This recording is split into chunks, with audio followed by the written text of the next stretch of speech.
Bom dia, boa tarde, boa noite, pessoal. Meu nome é Rodrigo Azevedo, psiquiatra. Eu sou Ariane Vasconcelos, psicóloga, e juntos fazemos o Papo Psi. No programa de hoje, o tema é bem interessante. A gente vai falar... Sexo. Sexo! E para o nosso bate-papo hoje, a gente chamou nossa amiga, nossa colega, Fernanda Santiago, que é psicóloga, sexóloga. Nanda, muito obrigada por ter aceitado estar aqui com a gente hoje. Se apresente aí para os nossos ouvintes. E não esquece de falar onde eles podem te encontrar, viu? O Também. Instagram. Gente, bom dia, boa tarde, boa noite, né? Primeiramente, obrigada pelo convite. Que honra poder estar aqui no Papo Psi, conversando um pouquinho com vocês sobre algo que é tão tabu, né? É visto sempre com tantas ressalvas, com tanta dificuldade de comunicação, como é o caso do universo da sexualidade humana, né? Eu sou Fernanda Santiago, como vocês falaram, né? Eu sou psicóloga, especialista em neuropsicologia, especialista em sexualidade humana, né? Atuo na área de saúde mental e atendo em consultório, né, somente enquanto terapeuta sexual. Bacana. E hoje vamos conversar bastante aí. Assim, bom, como eu estava falando antes, né, da gente começar, a gente vai querer saber do beabá, certo? Assim, do pequenininho até, de repente, chegar nas questões até maiores, né? Se tivermos coragem de perguntar, né? Afinal, é sexo, né, que a gente vai estar falando, sempre é um tabu, né? Vamos quebrar tudo, vamos tentar quebrar, né? Vamos lá. Fernanda, primeiro, assim, o que é sexologia? Assim? Fala pra gente, assim, defina pra gente o que é isso, afinal. É assim? O nome ainda é esse? Mudou o nome? Como é que é, então? Isso. A sexologia, ela é, né, o estudo da sexualidade humana, né? Não necessariamente se restringe ao sexo em si, mas vai considerar todas as questões associadas à sexualidade, né? Então, comportamentos, né? Crenças, os relacionamentos afetivos, inseguranças, a responsabilidade social diante da temática. Então, a gente estuda o cruzamento desses aspectos para poder analisar, né? Cuidar, identificar possíveis disfunções, né? Levar qualidade à vida sexual. E Nanda, por que você escolheu estudar essa área, esse tema? De onde veio esse desejo? Como foi essa construção? Primeiro, a inquietação, né? Porque na graduação de psicologia a gente fala muito superficialmente sobre sexualidade, né? Quem mais traz isso é a linha da psicanálise, né? Então traz toda a teoria, né? A abordagem, os estudos, e as demais abordagens trazem de forma muito superficial, né, esse cenário. E aí eu vim de uma família, né, muito conservadora, que sexo é tabu e que isso não poderia se falar. Só que o divisor de águas, né, o que de fato foi o fator que me levou a escolher essa área de atuação, foi um dos meus estágios, tá? Um dos meus estágios extracurriculares, que foi na área de oncologia. E aí eu atendi um paciente que tinha câncer de pênis, e ele tinha passado por uma amputação. E a temática dele, né, a queixa, a demanda sempre girava em torno das questões sexuais, né, do quanto aquilo ali tinha fragilizado a masculinidade dele, né, do quanto ele pensava em se separar porque ele não tinha mais um pênis, então ele era menos homem. Então eu passei a me debruçar nos estudos da sexualidade, né, entender o quanto isso mexia mesmo, né, com todo o funcionamento humano, com a forma de conceber o tratamento, né? Ele acabou apresentando, né, um quadro depressivo durante a internação. Enfim, isso piorou a inflamação, ele não conseguia cicatrizar da cirurgia. Então, aquilo começou a chamar muito a minha atenção, até que eu decidi, ainda no finalzinho da graduação, já iniciar a pós-graduação em sexualidade humana. É bem curioso escutar você trazendo essa experiência, né?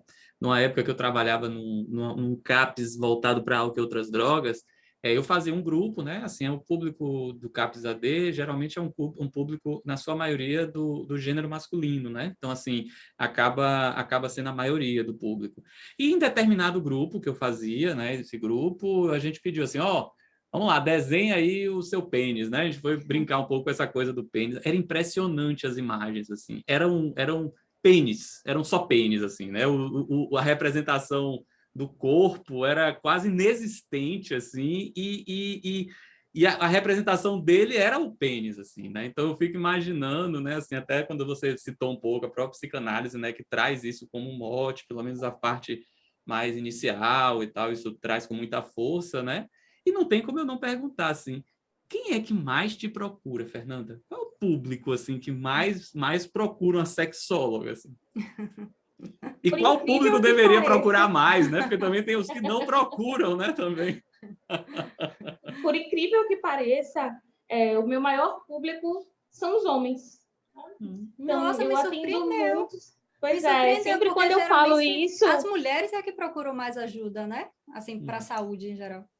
isso. Então, quando eu penso enquanto psicóloga, né, a gente entende que tem muito uma procura feminina. Mas enquanto sexóloga, o meu público é 90% masculino. Por Nossa. quê?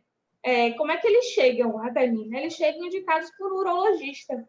Então, eles vão até o urologista e aí chega lá, faz uma bateria de exames, olha, não estou funcionando sexualmente, né? Estou em sofrimento. Muitos chegam muito descrentes, né? Porque eles chegam para o processo terapêutico ainda questionando, né? Pô, será que não é algo físico mesmo? Será que de repente o exame não deu um erro lá hormonal? Será que de fato é uma questão psicológica?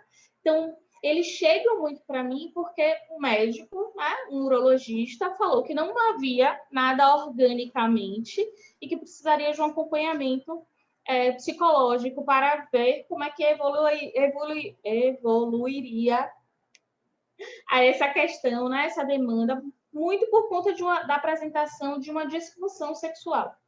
Então, o que seria essa disfunção sexual, né?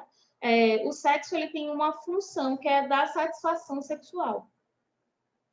Então, se a pessoa, né, não está conseguindo acessar essa satisfação sexual, a gente precisa ligar o sinal de alerta e investigar o que está acontecendo.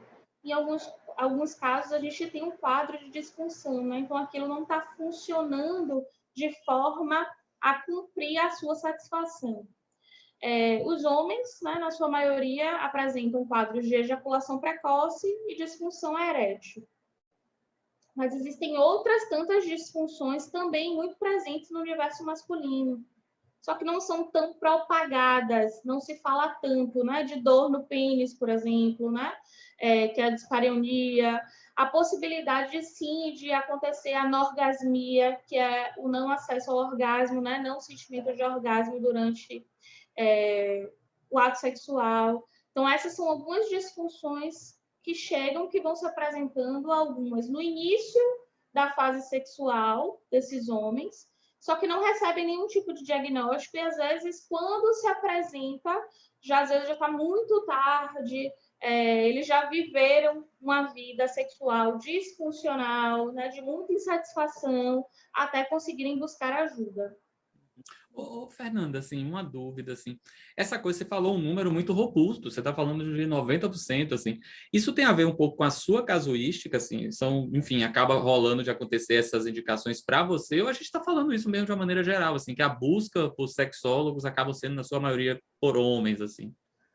É muito por conta dessa indicação, né? Então, eles chegam porque existe uma necessidade, uma pressão social de que o homem precisa funcionar sexualmente. Né? Então, as mulheres não conseguem chegar, muitas porque não identificam que podem estar apresentando uma disfunção. No universo feminino, né, existem várias formas, eu costumo dizer, de camuflagem dos sintomas de uma disfunção, né, de uma possível disfunção. Então, por exemplo, se essa mulher ela tem uma dificuldade de lubrificar, ela aprendeu desde muito cedo, às vezes até recomendada pela médica ou pelo médico ginecologista que a acompanha, a utilizar uma espécie de lubrificante artificial. Então, isso vai camuflando, né? E ali pode, sim, já estar se apresentando possíveis sintomas de uma disfunção de excitação, por exemplo. Então, as mulheres elas não conseguem, às vezes, ter a consciência de que vivem uma vida com uma disfunção, porque tem artifícios que camuflam, né? Já o homem, ele tem essa pressão social de funcionar. e que não tem, muitas vezes, os artifícios como tem no universo feminino. Então, se ele não consegue ficar ereto no momento, né? Então, ele recorreu, às vezes, ao Viagra, né? As pílulas que são utilizadas de forma equivocada, né? A questão da automedicação, que já é um outro problema. Mas ele ainda assim não consegue funcionar, ele precisa de ajuda, porque socialmente a masculinidade dele ali está ferida. E ele precisa, para ser homem, socialmente falando, precisa funcionar sexualmente. É o que a cultura impõe para esses homens. Isso que você falou, Nanda, me fez pensar aqui duas coisas que eu queria que você falasse. Como é quando eles chegam lá e se deparam assim? Quando eles vão, eles já sabem que é uma psicóloga, né? É uma mulher que vai atender. Mas como é esse contato com a psicóloga, no caso, os homens, né? Para falar sobre a sexualidade. E eu queria que você aprofundasse um pouco mais na questão que você está falando de como a expressão é diferente, né? Em termos da disfunção no homem e na mulher. Mas como é que a cultura influencia nesse sentido, né? Porque a gente vive uma cultura ainda do patriarcado, né? Que a mulher, a expressão da sexualidade feminina, em muitos contextos ainda são reprimidos, né? Então, eu queria que você respondesse as duas perguntas que me inquietaram com sua fala. Primeiro que quando eles chegam tem um estranhamento, né, Ari? Porque falar sobre isso diante de uma mulher, muitos trazem essa dificuldade mesmo, né? Poxa, não consigo falar. Muitos é perceptível no primeiro contato comigo, né? Impressionante que às vezes eles ligam para poder agendar o atendimento e eles falam baixo, né? Eles falam sussurrado. Não, porque o doutor tal me passou seu contato, como se estivesse passando a mensagem. Não preciso entrar em detalhes do que é, né? Com o nome de tal doutor, você já vai entender o que pode vir a ser. Então, existe sim uma dificuldade. Eu sempre acredito que dentro do processo de terapia sexual existe a primeira barreira, que é de conseguir ir. A segunda é de conseguir falar das dificuldades sexuais que estão se apresentando naquele momento, né?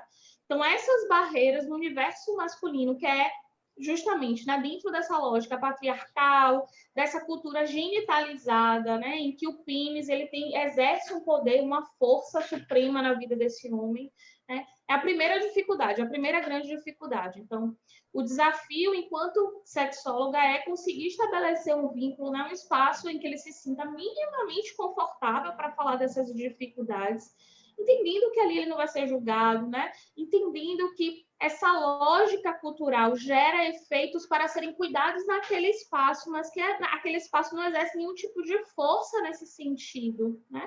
Que é um espaço seguro. Então, tem esse ponto, né? O segundo ponto, Ari, que foi... Da cultura, como é que a cultura influencia nessa expressão da sexualidade e também o desenvolvimento, quem sabe, né, dessas disfunções? Então, a cultura, Adri, tende a cobrar, né, essa coisa da performance.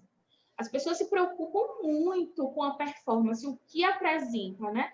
Desde dos aspectos físicos mesmo, até de como a indústria pornô ensinou, né? Educou, para não dizer que deseducou, sobre o que é sexo. Então, muitos chegam assim, ó, poxa, mas eu não estou conseguindo fazer tal coisa com minha parceira, né? Poxa, o meu parceiro, ele não está conseguindo penetrar do jeito que a gente viu no filme pornô. Então, será que tem alguma coisa no meu ânus, né? Será que tem uma dificuldade ali? Será que anatomicamente eu não tenho algo? Então, quando a gente vai investigando, né, essa pressão cultural, né, essa lógica que concentra toda a atenção, todo o foco na genital, é o primeiro marco dentro da sexologia, né? É desconstruir isso. É entender que sexo ele não se restringe a genitais. Então, é entender que é uma visão muito mais ampliada, né? A gente precisa olhar para além do que está ali se apresentando, né? Assim, você falou um pouco da questão da indústria pornô, né? E a gente sabe que está tendo isso ao longo dos anos, ela foi se reinventando, né? Ela foi ficando de um enorme, né? Ela foi crescendo assim de maneira muito tentacular. Então, por exemplo, eu tenho 39 anos de idade, assim, o contato com pornô, ainda mais quando era menor de 18 anos, eu lembro de todas as dificuldades para isso. Então, você tinha que ir numa banca de revista, você tinha que falar com com o cara da banca de revista, e aí ia ter poucas opções, ia ser uma coisa que você ia escolher ali pronto, né? Eu lembro em determinada vez que eu pedi para o meu pai, assim, meu pai não, eu fingi que meu pai assinou um papel, e eu falei assim, eu autorizo meu filho a comprar uma revista pornográfica. Eu fui lá na banca e deu certo. Mas assim, eu estou trazendo essa imagem, que é uma imagem de muitos e muitos anos atrás, né? Assim, e hoje é a um clique, é grátis, né? Às vezes pode estar na sala da casa, com todo mundo ali conversando e batendo papo, e enfim, ficou uma questão de muita facilidade de acesso, e até a forma, né, de como esse pornô se apresenta, ele mudou muito, até por conta do advento do Viagra, da própria indústria em si e tal. Então, assim, o que você vê de reflexo dessa cultura do pornô, né, desse grande acesso e fácil acesso do pornô, e o reflexo disso na clínica, assim? Quais são as coisas que você observa que pode ter sido secundária ao pornô, assim? O que eu observo, Rodrigo, assim, é um engessamento, uma espécie de engessamento. Então, as pessoas utilizam a referência pornô e ficam buscando, né, se adaptar ou construir a sua vida sexual, a sua concepção sobre o que é sexo, sobre o que seria uma vida sexual saudável, a partir do pornô. Então, a referência é sempre o pornô. Então, tem algumas pessoas que chegam no consultório e se questionam o porquê não sentem prazer em determinadas posições, como no filme pornô, que a pessoa, né, apresenta uma ejaculação master, em que a pessoa geme super alto, né? Como assim eu não consigo experienciar? O que tem de errado em mim? Uhum. Que é justamente não conseguir identificar o que é que atravessa o desejo, né? O que é que atravessa de fato o prazer, porque falta conhecer a si próprio e conseguir construir o próprio funcionamento sexual. Eu acho que é um desafio, porque a indústria pornô, ela aliena mesmo. Então, se a gente pensa que os jovens, cada vez mais jovens, têm acesso a essa cultura, a esse consumo pornô, eles vão desenvolvendo, né, a sua sexualidade, buscando se adaptar a essa referência, porque eles acreditam que é a referência mesmo da vida sexual, né? Então, os adolescentes acreditam que precisam se masturbar o tempo inteiro assistindo vídeo pornô, né? Eles não conseguem conceber que a masturbação ele também é um processo sexual, também é um processo de autoconhecimento. Então, eles vão construindo a ideia de que masturbação é uma válvula de escape quando não se tem o sexo enquanto contato físico, né? Então, todas essas construções advêm do pornô. Uhum. Uma pergunta, assim, para a gente tentar mergulhar um pouquinho mais nisso, assim. Existe alguma questão assim de dessensibilização para o pornô? Assim, já aconteceu de você ter que trabalhar com algum paciente especificamente com isso ou não? Como é que é isso assim? Como é que é de sensibilizar disso, né? Que Nanda é da TCC, aproveita aí. Isso. Eu dei a deixa, né? Eu dei a deixa, a Ariane já descobre o negócio. Você levantou, eu joguei a bola. Então, chegam muitas pessoas que têm o que a gente chama de compulsão por pornografia, né? Que são tidos aí socialmente como viciados em pornô.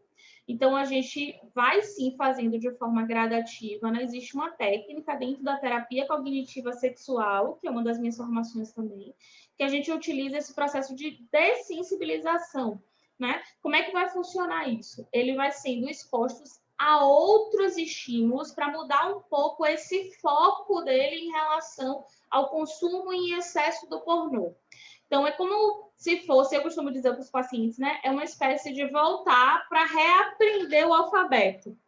Então, eles aprendem que precisam consumir aquilo e aquilo em excesso, né? Então, a gente volta várias casinhas na vida, né? Nesse desenvolvimento, para conseguir ampliar esse repertório, né? Essa concepção, né? De acesso a desejo, né? Excitação, e o próprio orgasmo, né? Então, a gente vai desconstruindo junto com o paciente ali, de forma, como eu disse, né? Bem gradativa, cada um no seu ritmo. Tem pacientes que chegam num estado muito grave com relação ao consumo pornô, né? Então, alguns precisam mesmo utilizar medicação para poder lidar um pouco com os sintomas da ansiedade, né? Frente a essa redução que a gente começa, né? Reduzindo o consumo para depois ir ampliando um pouco esse repertório, né? Tá. E Nanda, como é que você vê em relação aos contos, né, assim, literatura e filmes que são eróticos, não são pornô, né, são eróticos? Por exemplo, livro, eu lembro de Uma Casa dos Budas Ditosos, né? Tem filme, tem livro também, né, 50 Tons de Cinza, que fez um sucesso o livro, né, quando foi lançado. Filme, acho que foi esse ano passado, 365, que também foi um boom, né, aqui no É o Brasil. soft porn, né? Aí, né? Assim, e como é que você vê, assim, essa discrepância entre o que é ficção e entre a realidade, esse sexo romantizado, às vezes, que aparece, né, em algumas literaturas, e outros sexos mais reais, se é que a gente pode chamar assim, em outros. Como é que isso aparece na clínica, de alguma maneira? Eu gosto muito da ideia, né, da lógica do erotismo, porque eu não acredito em sexualidade sem o erotismo, né? O erotismo faz parte da atmosfera, né, quando o assunto é sexo. Mas é o que você bem pontuou, Ari. Existe uma romantização, né? Utilizam-se da ficção para conseguir tentar encaixar a sua própria realidade. Às vezes tem pacientes que se incomodam, né, com o cheiro mesmo do sexo, porque a TV ela não transmite ainda o cheiro, Uhum. né? Uhum. Então, mas como assim tem esse cheiro, Fernanda? Suor, queda da cama, né? Ou do lugar onde eles estejam, né? Tendo qualquer tipo de contato sexual. Tudo isso causa muito estranhamento porque foge do que a ficção às vezes apresenta, né? Às vezes todo aquele romance, a gente teve aí os 50 Tons de Cinza, que tinha toda uma história ali por trás, né? Tinha a prática, né? De dominação, que é também algo que faz parte aí da atmosfera erótica para muitas pessoas. Então, muita gente, quando não encontra isso na sua vida real, chega em estado de sofrimento por não reconhecer, porque a literatura, né, as mídias, elas exercem esse poder, né, de busca de identificação. Se eu não me identifico com aquilo, existe algo que está errado em mim. Então, se começa a buscar falhas no próprio comportamento, na própria relação, e aí vêm as cobranças, os conflitos dentro do relacionamento, né? Não, porque meu marido não faz igual ao cara dos 50 Tons de Cinza. Uhum. Então, eu queria que ele fizesse dessa forma. Poxa, eu li no livro, num conto erótico, né, que a mulher deveria se comportar assim, assim. Aí eu fui fazer e meu marido começou a rir de mim. Uhum. Então, quando a gente vai percebendo, né, que o sexo real ele se distancia disso, existe uma frustração, Ari, que acaba desencadeando, sim, um alto grau de sofrimento e que chega na clínica. Uhum. Sim, Uhum. sim. Assim, eu vou falar, né, uma questão até anedótica que às vezes a gente ouve por aí, né, assim, olha, lá atrás, né, quando o pessoal ficava na roça, né, e tal, não tinha muita coisa, não tinha luz, né, o trabalho na roça ia ali até 6 da tarde, o sol se punha e tudo, aí não tem muito o que fazer, então uma das práticas é exatamente a atividade sexual, e aí brinca com isso pelo número de filhos, né, gente, assim, esquece da questão toda de contracepção e tudo, mas esse é um ponto. Mas, assim, hoje é fato, né, que a gente tem vários distratores, né? Então, você tem Netflix, você tem, às vezes, sair para falar com os amigos, você tem WhatsApp, você tem Instagram, você tem jogo de videogame, você tem um monte de coisa. Então, assim, a pergunta, Fernanda, é verdade que hoje nós falamos muito mais do que fazemos, assim? Quando você vai ver na prática aí? E na literatura, talvez, né? Então, a gente, enquanto sociedade, está com um grande problema aí, sexual, né? A gente tem falado cada vez menos e feito, daqui uns dias vai se tornar uma raridade. Nossa. Então, a gente tem diminuído porque existe uma dificuldade em se falar de algo que é íntimo, porque falar de sexualidade é falar de intimidade, é revisitar em muitas histórias aí é revisitar pontos de muita dor, porque quando a gente fala, né, de histórico de violência sexual, de violência doméstica, de exemplos que são muito dolorosos aí na sua trajetória de desenvolvimento, então revisitar isso, então as pessoas acabam, né, evitando tocar nesse assunto, e a comunicação, a verbalização sobre isso fica cada vez mais escassa. Até hoje, diante dessa tecnologia, né, da globalização, de tantos meios de informação, ainda existe muita dificuldade em falar sobre sexualidade dentro de uma perspectiva mais neutra, né, mais naturalizada. Então, as pessoas ou vulgarizam, que vão para o campo da banalização, ou evitam o assunto. Então, eu costumo falar que até a linguagem, né, que a gente utiliza acaba trazendo uma perspectiva muito negativa sobre a sexualidade. Quando se quer ofender alguém, se usa xingamentos que são associados à sexualidade. Então, como é que sexualidade vai ser algo bom para se falar? Né? Quando se quer ofender, utiliza isso. Como é que a sexualidade é algo bacana de fazer se gera tanto prazer ficar ali com o dedo rolando na tela, né? E vindo trocentas mil vidas felizes, né? Então, como assim eu vou experienciar uma sexualidade em que eu não estou vivendo prazer, eu não estou sentindo prazer? Existem uma série de conflitos ali naquela relação que não estão sendo ditos, que estão velados. Para que eu vou viver isso aqui se eu posso ter, como vocês falaram, né, outros distratores, outras fontes que me gerem prazer, né? A gente vê aí o aumento, né, do consumo de drogas, né, do álcool, que também estão muito associados, né, a fatores de risco de disfunções sexuais, porque é muito mais cômodo, né, confortável socialmente buscar essas anestesias para não se entrar em contato com isso, né? E falar e viver tem sido uma grande dificuldade quando o assunto é sexo. Tá. Nanda, assim, eu queria que você falasse um pouquinho para a gente, assim, qual o risco que tem de uma pessoa não dar vazão à sua sexualidade? Existe uma série de fatores, né, e até de quadros mesmo, né, que a gente sabe que quando a sexualidade ela atravessa o processo, né, de construção do ser humano e ela faz parte da vida do ser humano enquanto há vida, enquanto há ar que se respire, né, existe ali, o sexo está ali, a gente só está aqui hoje porque o sexo existe, então a gente precisa trazer ele para a nossa realidade. Então, quando essas pessoas elas não dão vazão, elas não dão espaço, isso vai sendo canalizado, sendo direcionado para um outro lugar. E muitas vezes, Ari, essa canalização ela não vem de uma forma saudável. Então, pessoas que têm várias questões associadas à sexualidade podem sim apresentar comportamentos compulsivos em outras áreas da vida. Porque como aquela área ali está tão tamponada, e é preciso dar vazão a isso, então aquela energia ali, eu vou colocar assim, né, vai direcionada para outros campos, né, para outras esferas. E aí se tem aí na literatura, né, vários estudos sobre o uso abusivo, né, de substâncias, a gente tem a compulsão alimentar, a gente tem outras fontes aí de prazer, porque quando tem um excesso, a gente liga o sinal de alerta, né? E quando a gente vai buscar, quando a gente vai entender um pouquinho do funcionamento, a gente entende que pode ter ali, sim, alguns pontos associados à sexualidade que precisam de atenção. Você, né, a gente está falando muito da coisa da falta, né, desse lado, e aí você abre um pouco outra perspectiva, e eu pensei aqui em algo assim. E quando a gente fala de compulsão sexual, né, assim, às vezes, né, até de maneira anedótica, né, de quem está de fora, de quem não conhece um problema, acha que isso pode ser até uma coisa boa, né?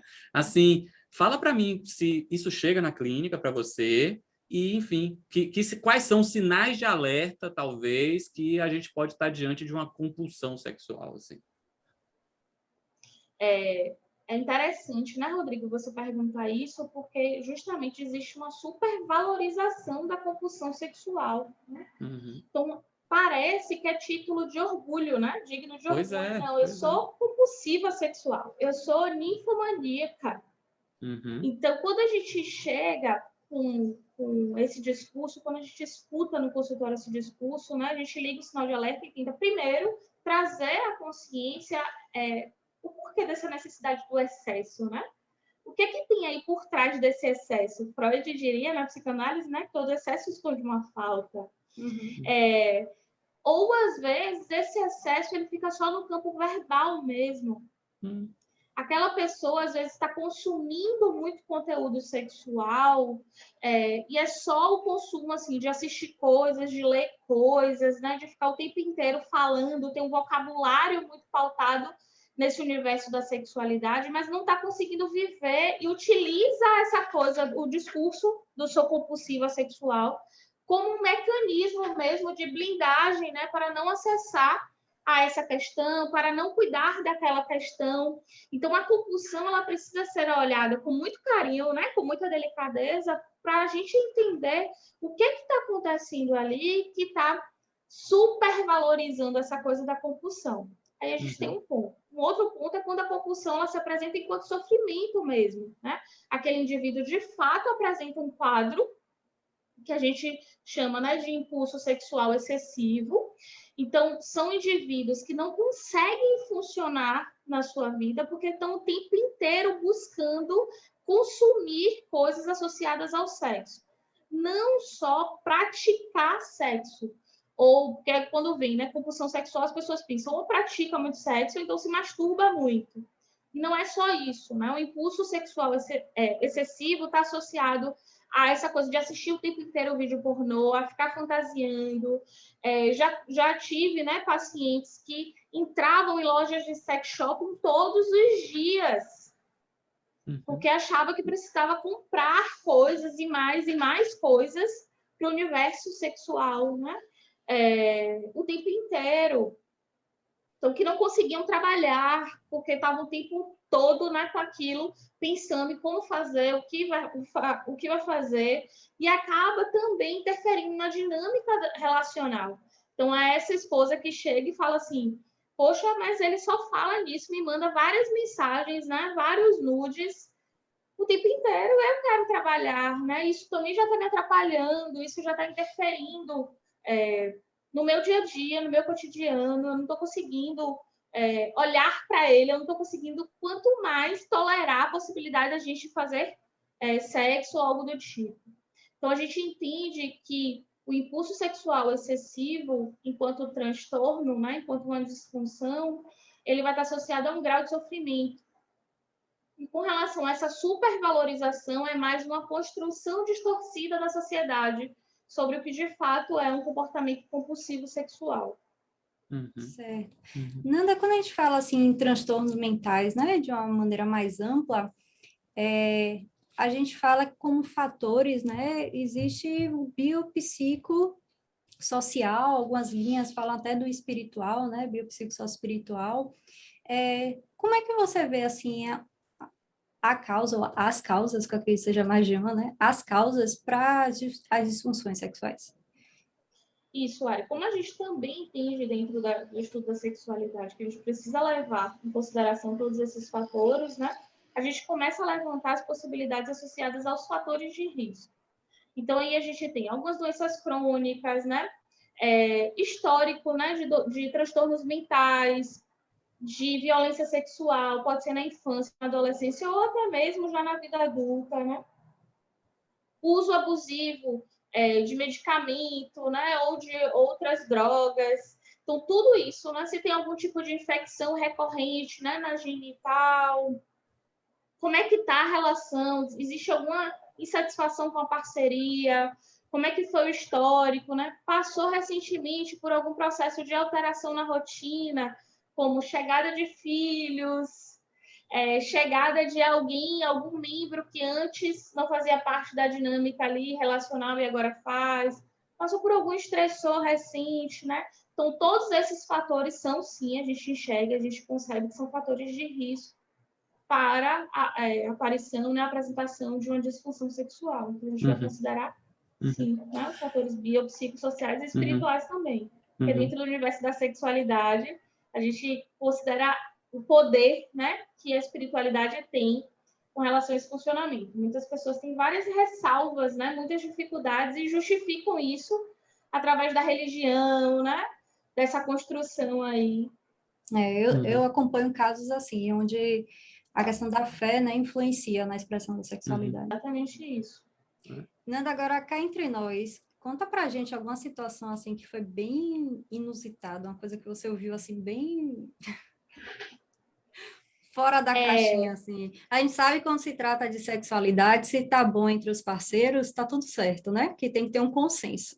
Sendo consensual entre os parceiros, né? Enfim, depende da quantidade que acordarem. Ok, mas assim, qual foi a coisa que mais foge, assim, da nossa cultura, vamos dizer assim? Teve uma situação, né, em que um casal há 13 anos, né, a esposa, né, a parceira é a minha paciente, então ela apresentava um quadro de vaginismo, né, para quem não sabe, o vaginismo é um impeditivo mesmo, né, a mulher não consegue aceitar o tipo de penetração, não só do pênis, né, mas do dedo ou de qualquer outro objeto. Então, ela apresentava um quadro de vaginismo desde o início do seu desenvolvimento sexual. Ainda assim, ela casou e 13 anos, passou 13 anos, porque quando ela chegou para mim, ela já tinha 13 anos de casada, e ela só fazia sexo anal. Então, o que é impressionante é que, assim, quando eu fui levar para a supervisão, né, a minha supervisora ficou muito surpresa, né? Mas, Fernanda, como assim ela demorou todo esse tempo, né? Não tinha nem... Ela acreditou durante todo esse tempo que ela tinha um ímen que não conseguia romper e que o ímen dela ficava na entrada do canal vaginal e era por isso que ela não conseguia. Então, isso foi o mais inusitado, assim, né? Esse meu tempo de acompanhamento, foi de uma pessoa que conseguiu sustentar durante todos esses anos aí, só e somente só, né? O sexo anal mesmo, dentro de uma relação em que se tem um homem e uma mulher, né? É bem comum. Fernanda, assim, né, a gente falou um pouquinho aí de masturbação e a gente estava falando também da própria indústria pornô, assim, a masturbação em si, né, como qualquer coisa até de autoconhecimento e tal, tem seu lugar, tem seu valor, claro que tem, né? Agora, assim, quanto isso é em excesso, né? Assim, isso pode prejudicar a relação sexual, assim, de alguma maneira isso pode ter uma situação, um excesso e tal, que, enfim, lendo alguns artigos e tal, falam até a coisa da pressão da mão, né? A forma que aí não acaba não sendo parecida, enfim. O que é que você pode falar dessa coisa da masturbação excessiva, assim? É porque as pessoas associam, né, Rodrigo, essa coisa da masturbação à fricção do órgão genital. Né? Então, assim, precisa friccionar ali, tem que ficar esfregando, né? No caso das mulheres, tem que ficar esfregando ali o clítoris, né? Ou clitóris, como vocês queiram chamar. Tá. E dos homens é friccionar o pênis. E quando a gente pensa que masturbação é você estimular toda a região do corpo, né? Eu costumo dizer que a pele é o maior órgão sexual e é o menos explorado. Porque existe, sim, essa coisa do excesso que acaba potencializando essa lógica de concentração, foco, que tem que ser inteiro na genital. Se a pessoa quer viver uma vida sexual de qualidade, ela precisa ampliar, ela precisa explorar o maior órgão sexual, que é a pele. A masturbação em excesso, né, totalmente concentrada na genital, ela tira a experiência ampliada. Então, é uma pessoa que fica o tempo inteiro acreditando que todo e qualquer estímulo e resposta sexual vai ser ditada pela genital. Então, se a mulher não lubrifica, então ela não está totalmente, né, excitada, então aquele corpo ele não é explorado, fica a concentração toda na genital. E o homem que acredita que se ficar o tempo inteiro, né, friccionando ou friccionar mais de não sei quantas vezes por dia o pênis, isso vai potencializar a sua relação sexual, quando na verdade não. A gente acredita, né, que quanto mais a fricção, além de correr o risco mesmo de uma lesão na região, porque a gente entende também que é uma região sensível, então existe também o risco, né, de infecções na região, né, de viver a sexualidade o tempo inteiro voltada, né, para essa pressão. E o mais grave para a gente dentro do universo da sexualidade é que achar que o sexo ele precisa estar associado diretamente à penetração. Esse é um dos tabus mais difíceis para a gente quebrar, porque as pessoas acreditam que se não há penetração, não há sexo. Até uma coisa, né, da técnica, né, enfim, para quem tem uma questão com disfunção erétil, um dos primeiros passos é até esse, né, falar, olha, vai lá com o parceiro, a parceira definir, ó, não vai ter penetração, né, assim, vamos fazer um primeiro passo aí sem penetração e tal, que aí meio que você tira a ansiedade do momento, né, de ter ereção e tal, né, até por conta dos próprios passos, né, que você falou da excitação, o ato e o orgasmo no final, né, então é uma forma até de se conhecer, né, seria um passo inicial, né, para fazer uma, vamos dizer, a terapêutica, assim, né? Isso, exatamente isso, Rodrigo. Certo. Nanda, e agora trazendo para você, conte para a gente, você já vivenciou alguma situação de um cliente ou um seguidor no Instagram, algum aluno, alguém ter uma transferência erótica com você, fantasiar com você? Então, o Instagram é uma ferramenta bem difícil, né? Por conta disso. Eu imagino os directs que você recebe, as fotos devem ser ótimas. Então, tá tudo bem aqui? Tá legal? É bem por aí. Isso é crime, viu, galera? Só para avisar, viu? Não pode fazer isso Pois não. é. Isso então, é crime, viu? Sim. Já aconteceram uns 2 a 3 casos em que eu precisei notificar mesmo, né? A Delegacia de Crimes Digitais Virtuais, né? Porque as pessoas mandavam fotos mesmo, né? De nudes, vídeos do ato sexual, né? Então, coisas que, de fato, bastante constrangedoras, né? Não conseguiam respeitar esse limite, né? Entre o profissional e o pessoal, né? Eu costumo dizer que o Instagram parece que a gente tem que estar 24 horas à disposição, né, para esclarecimento de dúvidas. Então, essa coisa da insistência, né, do responda, perguntas pessoais, né? Você tem namorado? Não tem? É casado? Não tem? Enfim, né, essas coisas que a gente vai administrando. No consultório, é um pouco mais difícil, porque também existe um trabalho dentro do processo de formação em terapia sexual, que é o cuidado em relação à erotização do setting, né? Porque pode acontecer, né, da transferência. Mas a gente tem todos os cuidados, né? Eu fiquei pensando que quando eu terminei de atender, né, que eu falei com a Ari, né? Eu falei, Ari, vamos... Eu já estou pronta, já estou liberada, né? Aí quando eu olhei, o cabelo preso, sem maquiagem nenhuma, porque é assim que eu atendo. Então, eu atendo sem nenhum tipo de maquiagem, nenhum batom extravagante, né? Cabelo preso. Então, são todos os cuidados. Roupa sempre mais neutra, né? Sem nenhum tipo de decote. Nada que possa erotizar o setting, né? Como forma mesmo de manejo de uma possível transferência. Então, a gente tem esses cuidados. Certo. Fernanda, a gente está se aproximando aí do final, né? Eu queria saber se você tem alguma dica final, algum conselho, alguma coisa que você queira falar para os nossos ouvintes, assim, aquela frase ou que você queira falar que realmente vai marcar como a nossa entrevista aqui da Fernanda, assim. Quero muito que as pessoas passem a questionar, né, a sua própria vida sexual, a qualidade dessa vida sexual, se estão satisfeitas ou não. E se não estão satisfeitas, o que é que está impedindo essa satisfação? É algo que está dentro desse controle, né, pessoal ou relacional, ou precisa de ajuda, né? Que as pessoas se aproximem mais do sexo dentro de uma perspectiva mais naturalizada. Como eu disse, né? A gente só está aqui porque o sexo existe.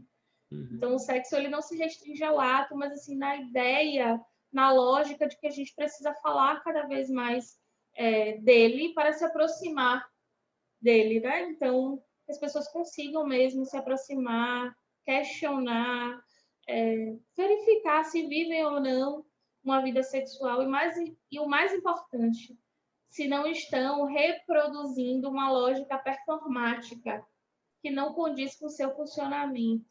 Então, eu acho que isso é o mais importante. Perfeito. Né? Nanda, muito obrigada. Foi uma aula, foi um prazer ouvir você. Tenho certeza que agregou muito, né, para a gente, para os nossos ouvintes. Fala aí para o pessoal onde te encontra, como é que faz para te acessar. Eu que agradeço imensamente. Foi uma honra poder falar aqui com vocês. Passou super rápido, né? É rápido, é rápido. Então, eu estou no Instagram, né, através do @simplesmente.se.xo. simplesmente sexo. Certo. Então, tô lá, né? Quem quiser esclarecer dúvidas, quem quiser perguntar sobre o acompanhamento terapêutico nessa área, estou à disposição lá. Certo. Fernanda, assim, para a gente finalizar o programa, a gente sempre dá um tchau, viu? Então é 1, 2, 3, tchau, tá certo? 1, 2, 3, tchau, pessoal! Tchau, Tchau, Tchau, tchau, tchau, gente! Tchau, tchau.